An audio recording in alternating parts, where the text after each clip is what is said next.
Pois bem, bom dia a todos. É com grande satisfação que damos início a mais um painel tributário preparado pela equipe técnica da CCA Bernardão. Eu me chamo Reginaldo da Silva dos Santos, vou tratar da legislação federal. Na sequência, o colega Luiz Antônio irá tratar da legislação estadual. E, por último, o colega André irá falar da legislação previdenciária. Com relação à legislação federal, a gente traz o único assunto que está a apresentar aos senhores, diz respeito às contribuições do PIS e da COFINS. Notadamente, em razão de que, desde 1º de maio, os contribuintes são obrigados a excluir da base de cálculo o ICMS que incidiu na operação de aquisição do insumo ou das mercadorias. Ocorre que a Receita Federal, em nota publicada no final do mês de abril, ela prestou um esclarecimento de que forma os contribuintes devem fazer essa exclusão. Então, essa nota diz que, com a vigência a partir de 1º de maio, dispondo sobre o que não dará direito a crédito ICMS, essa exclusão ela deve ser feita mediante ajuste na base de cálculo de forma individualizada em cada um dos registros a que se refere aos documentos fiscais. Então, tem até uma tabela, né? Lá, o registro 670, exclusão do ICMS no campo 15, descontos incondicionais campo 8 e demais exclusões. Deu o registro C191, também o campo 5, C195 e assim por diante.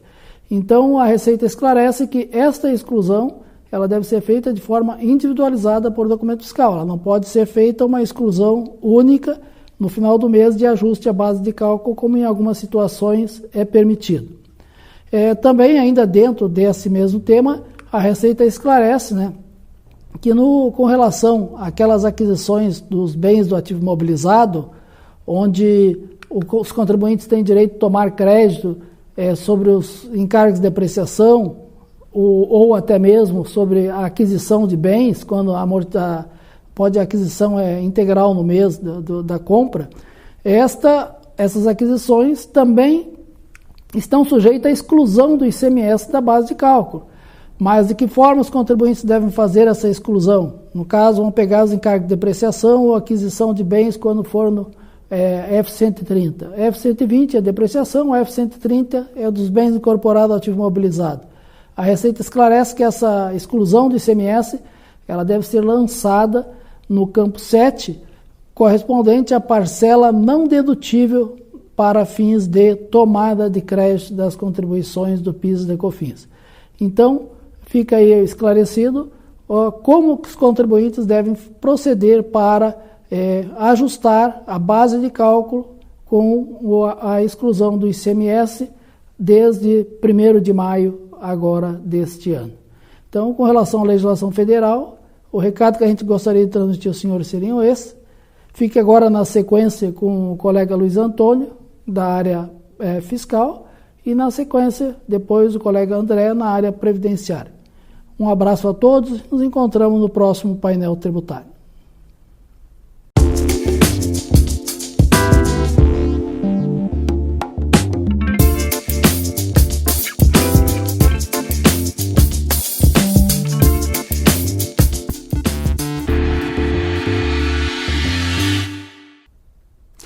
Bom dia a todos.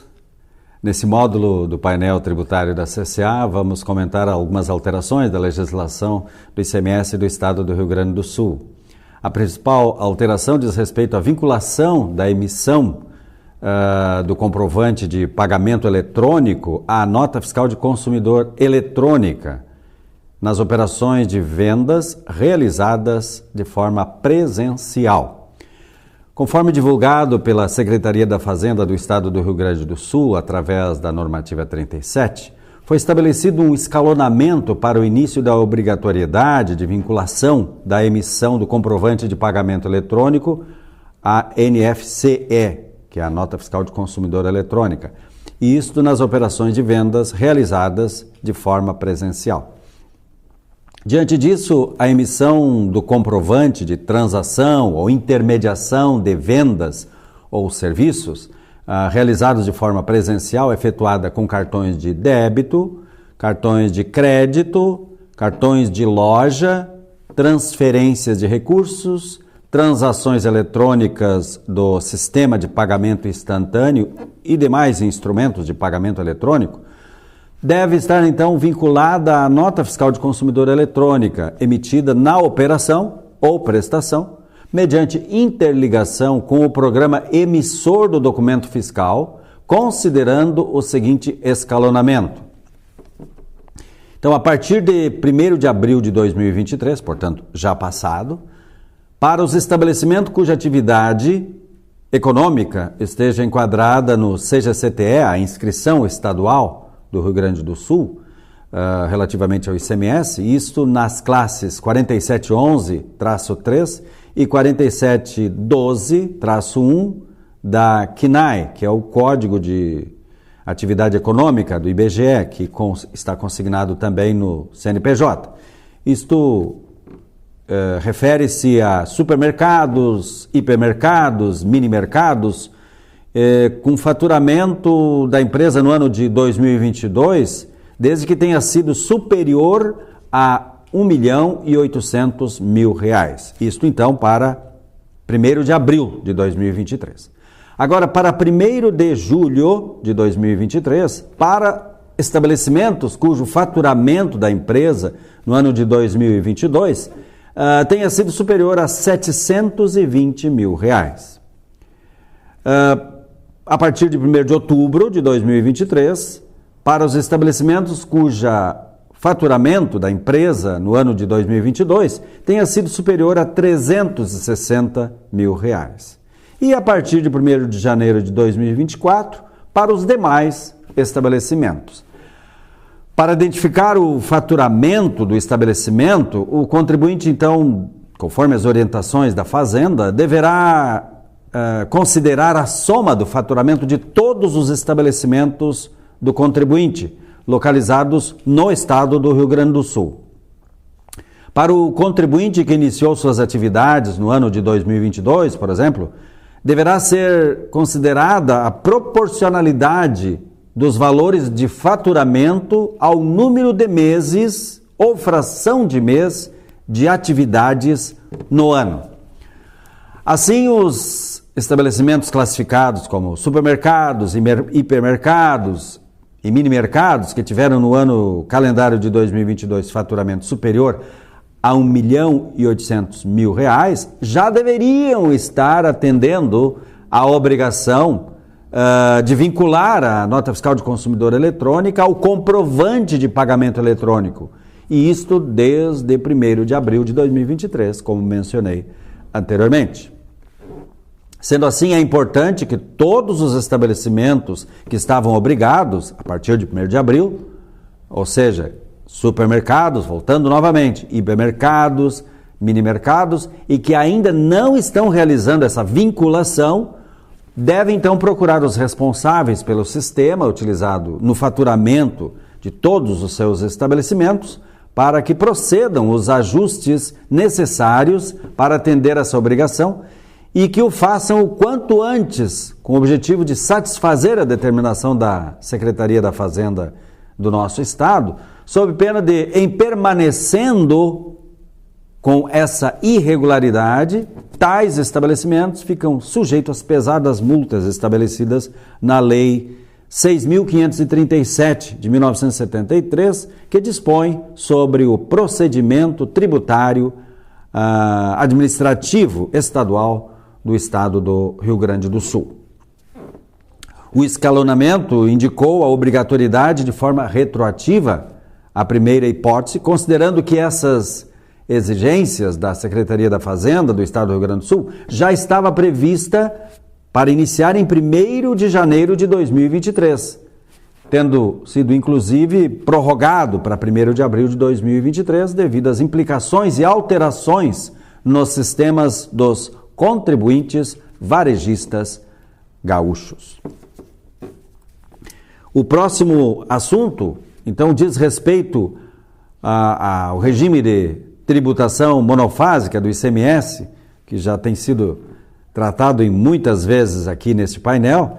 Esse regime será aplicado nas operações com combustíveis, especificamente quanto ao registro na escrituração fiscal digital do ICMS destacado nos documentos fiscais que, nessa modalidade de tributação, será lançado na apuração do ICMS relativo à substituição tributária do imposto, exceto a parcela de tributação do biodiesel B100, devido à unidade federada de origem, que será lançada na apuração do ICMS referente às operações próprias, enquanto não desenvolvida uma apuração própria do regime tributário monofásico, conforme dispõe o convênio número 74, publicado agora no dia 17 de maio.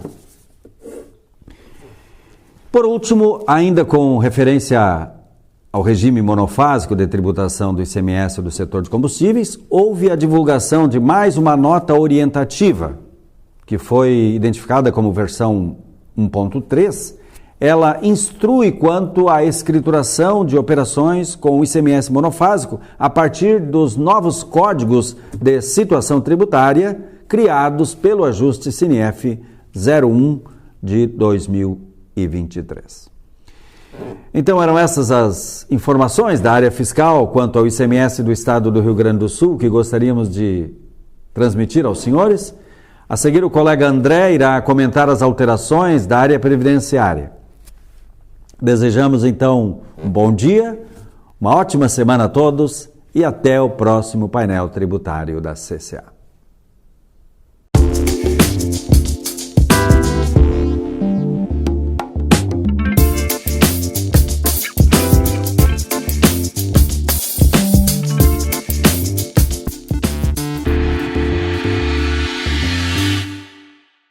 Bom dia a todos.